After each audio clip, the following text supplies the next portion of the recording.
সবচেয়ে বড় চ্যালেঞ্জ সেটা হচ্ছে র্যাডিক্যালাইজেশন, এবং এখনো পশ্চিমবঙ্গের জনমন এতে প্রস্তুত হয়েছে বলে আমার জানা নেই।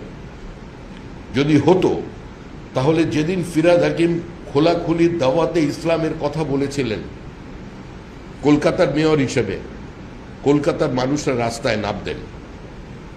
সুশীল সমাজ কার্যত নেই, এবং মুখ্যমন্ত্রী মমতা বন্দ্যোপাধ্যায় একটি বিষয় সফল, যে তিনি মেরুদণ্ডটা খুলে নিয়ে ওখানের মধ্যে কোনো প্লাস্টিকের পাইপ ঢুকিয়ে দিয়েছেন।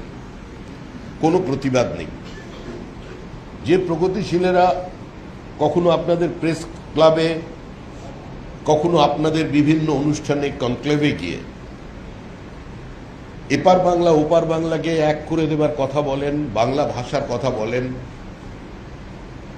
এবং যারা সবসময় মনে করেন যে সাংস্কৃতিক আদান প্রদানের প্রয়োজন আছে, এই এত ছবি করেছেন প্রসেনজিৎ চট্টোপাধ্যায়, আবার সাম্প্রতিক পদ্মশ্রী পেলেন। গৌতম ঘোষ অনেক ছবি করেছেন, আবার একজন তো মঞ্চ আলো করে থাকছেন জয়া হাসান। এরা কেউ প্রতিবাদ করছেন না। ওখানের শিল্পীরাও যে আক্রান্ত, ওখানের শিল্পীরাও যে রক্তাক্ত, এ নিয়ে কেউ কোনো কথা বলছেন না।